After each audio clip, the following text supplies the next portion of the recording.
Oh, okay, yeah. You better mind you was scared. What is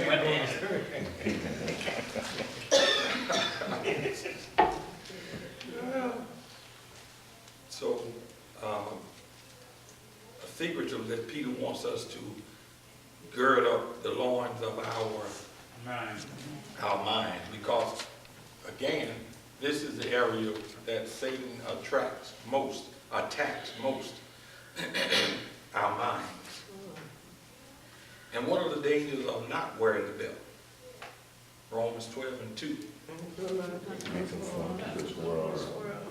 But being transformed by the renewing of your mind, that ye may prove what is good and perfect will of God.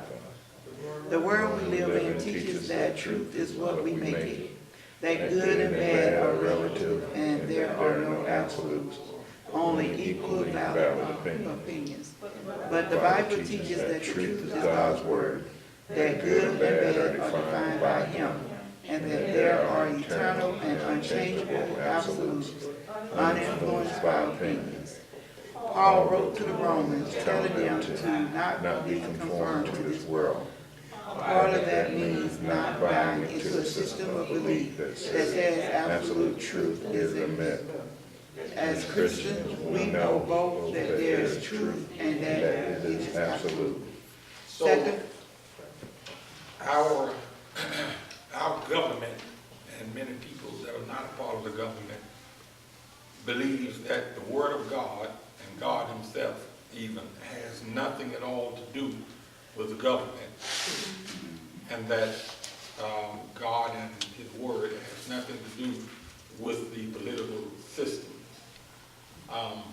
Well, in a way they're right, because God is not part of the foolishness that our government, our political leaders endorses and condones today. So they're right when they say God is not a part of that. But it was God who gave permission for a government to be organized. And as far back as Isaiah, the prophecy of Isaiah, Isaiah prophesied and said, I think it's in Isaiah 9, that, and the government shall be upon his shoulders, referring to a time that is yet to come. That's a part of prophecy that is yet to come, when Christ is going to rule and He's going to reign in this world. And those that represent the system now, of course, will long be gone, and I don't want to judge, but in my spiritual eyes, I doubt there will be many of them who want to reign with Christ, because of what they condone, because of their actions.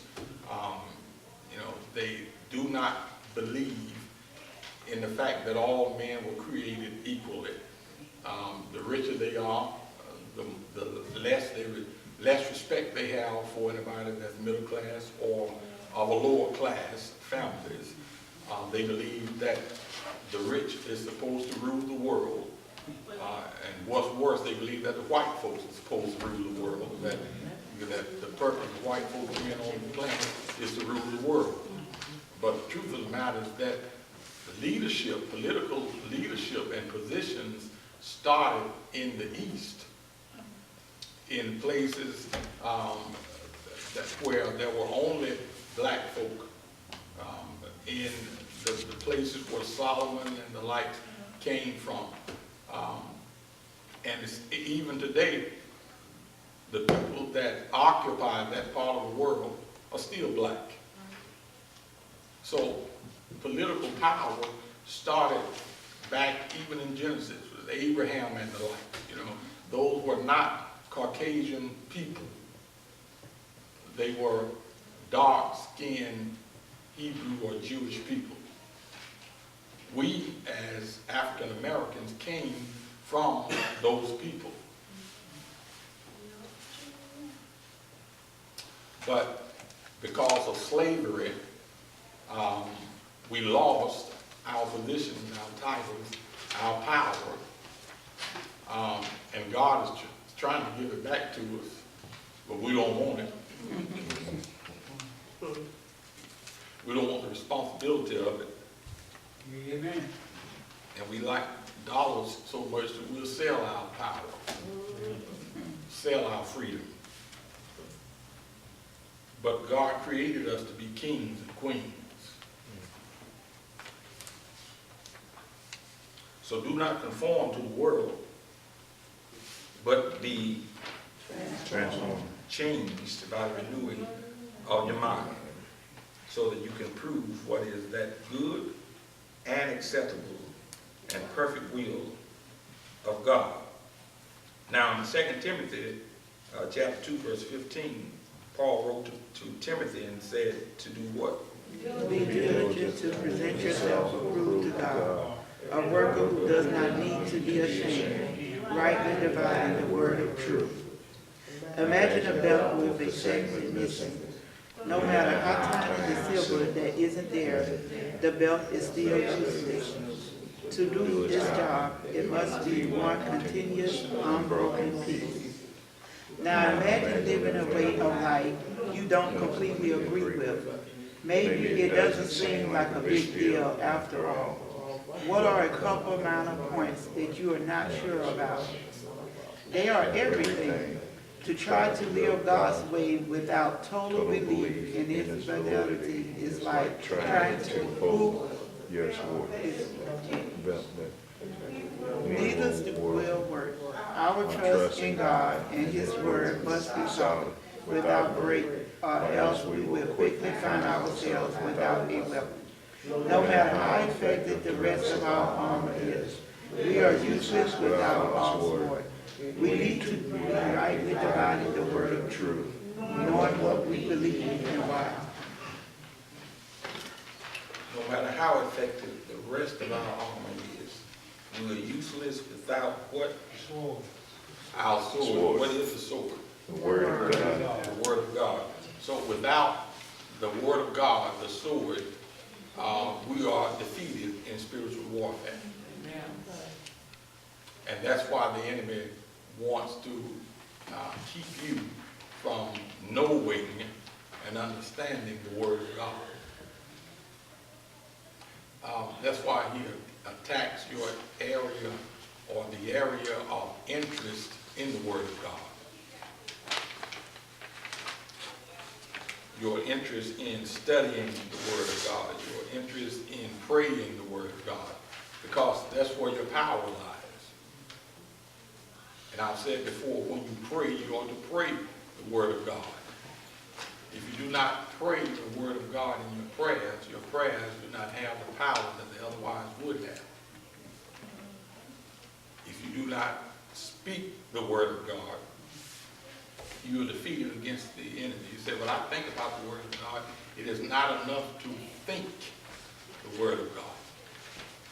Jesus said, whosoever shall, Jesus did not say whosoever shall think about the word of God as you speak to a mountain or think about this mountain. But Jesus said in Matthew 11, whosoever shall do what?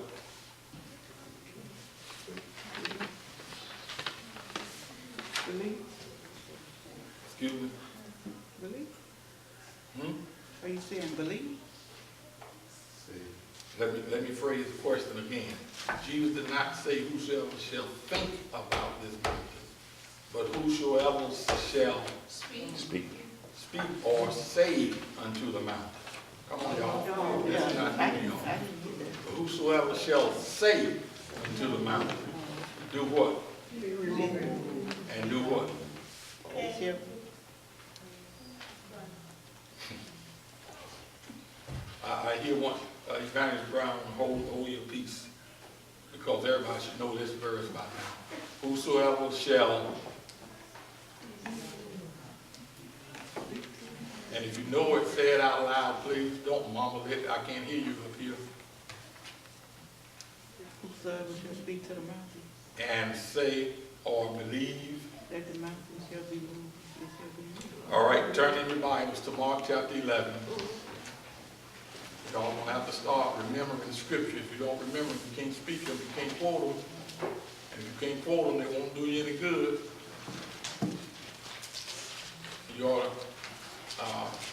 every day, turn to the passage of scripture and begin to memorize that one verse. Don't try to remember a whole bunch of them at one time, just one verse per day.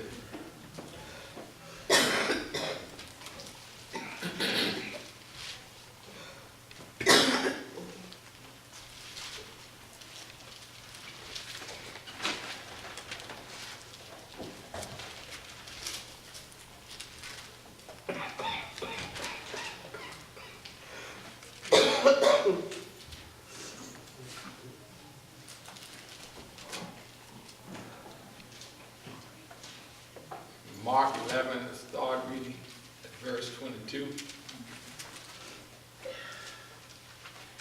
And Jesus answered and said unto them, Have faith in God. For For verily I say unto you, that whosoever whosoever shall say unto this mountain, be thou removed, and be thou cast into the sea, and and shall not doubt in in his heart, but shall believe that those things which he said shall come to pass, he shall have whatsoever he said. All right, pause right there. So that's verse 23. So on today, February the 17th, the verse that you have learned is what? Verily I say unto you, What's the verse? Mark 11, Mark 11. 23. Mark 11 and 23, and today you're going to commit that verse to memory. Read it, and then we're going to quote it. Together. For Verily I say unto you, that whosoever shall say unto this mountain, Be thou removed, and be thou cast into the sea, and shall not doubt in his heart, but shall believe that those things which he says shall come to pass, he shall have whatsoever he said. All right, let's close our Bibles.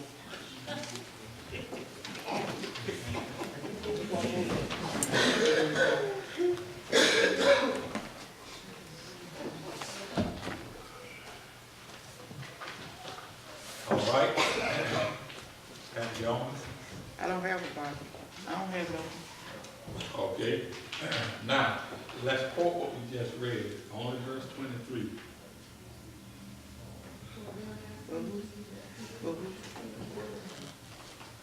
All right, we're on three. 1, 2, 3. For verily I say unto you, that whosoever shall say To this mountain, be thou removed.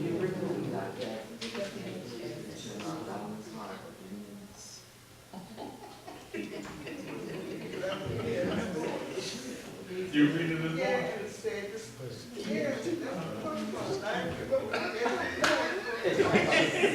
all right, we're gonna do it piece by piece. Here we go. Without the book, close the book. It won't ever be committed to memory if you don't try to close the book. Now, what passage did I tell you to ask God for help with? And one of the Gospels is John 14:26. And what does it say? All right. Now, do you believe that he'll bring all things to your memory? Yes. All right. Stop panicking. Let me take no stress pill. What's that other thing is? Anxiety. Don't let anxiety take over. Oh, Lord, I can't remember the verse. Here we go together. For verily I, whosoever hold on, I got people talking, whosoever believes on the Lord. Okay, that's one step at a time. It begins, that verse 23 begins with the word verily. Ready? Verily. Right there. Say it again. Say it again. Now go to the next part. Whosoever.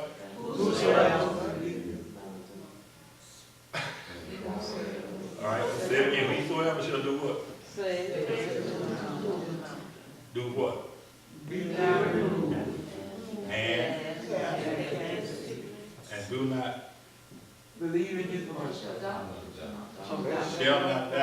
heart. In his heart. All right, let's go back to the beginning of the verse. Verily, whosoever be thou removed and he does not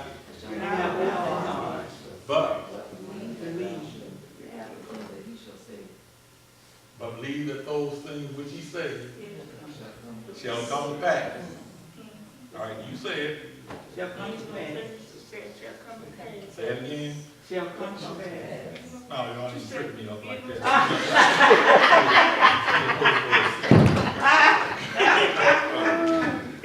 Go back to the beginning of the verse. Verily,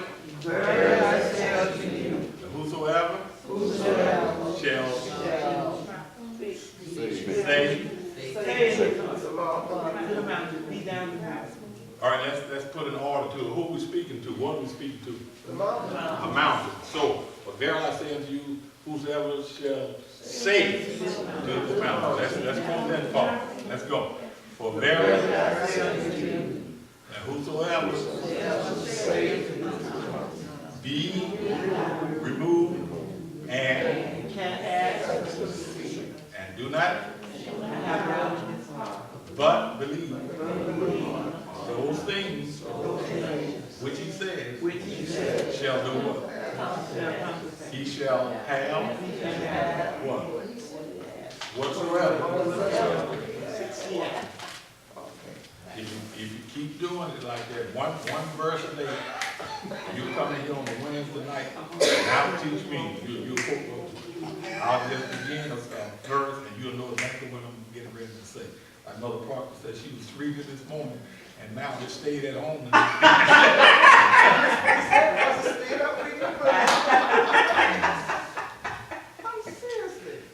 understand. She was in the back. But who do you think is trying to steal your thoughts and your memory? The devil. Because the word is what? Power. And we discovered tonight is also what? The key word. Truth. It's power and it's truth. So let's quote it again. It's Mark. What chapter, Mark, and what verse? Mark 11:33. All right, now. For verily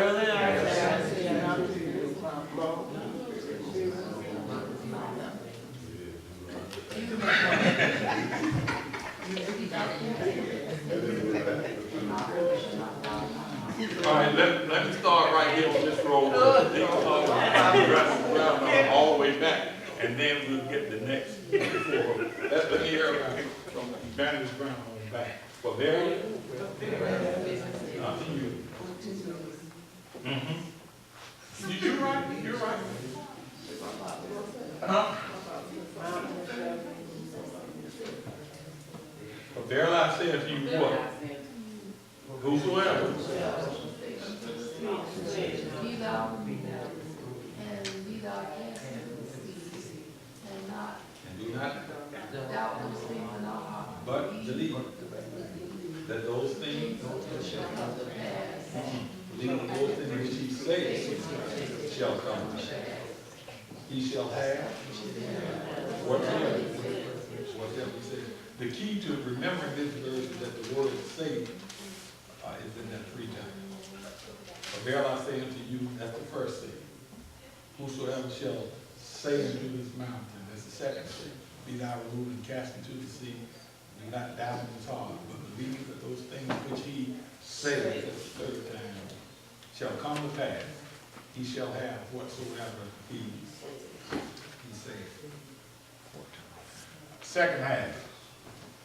Let's begin with this row, Sister Brown and Sister B. Sister B.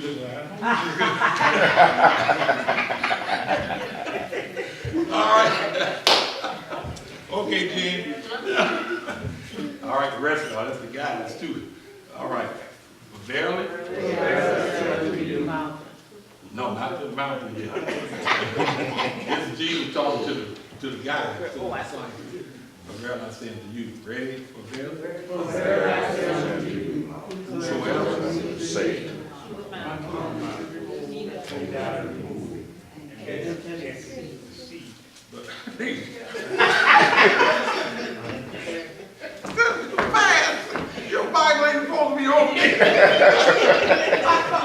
Remember this? Ain't no Bible.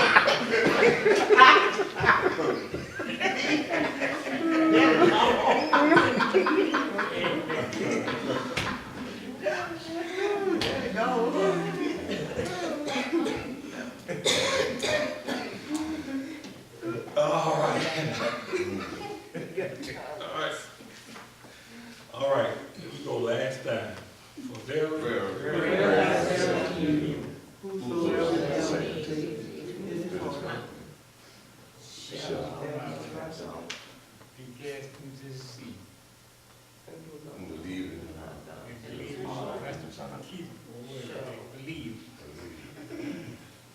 It should be done.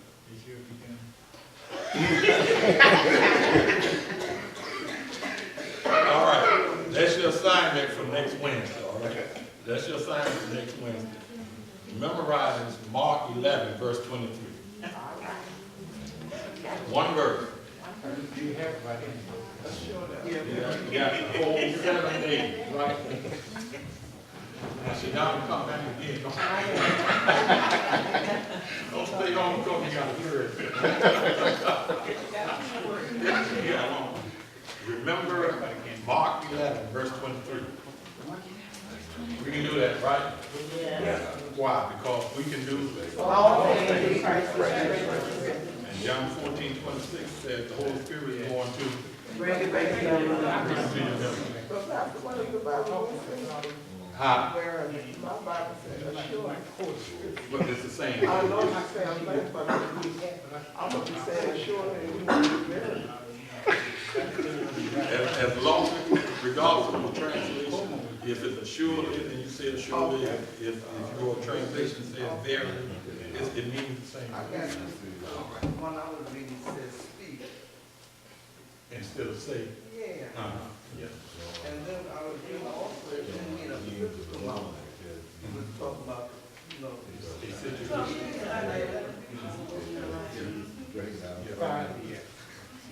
All right, so now we're on the same page. Everybody will memorize Mark 11:23, right? Yeah.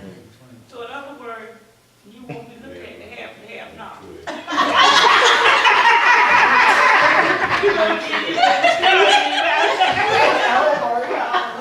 now.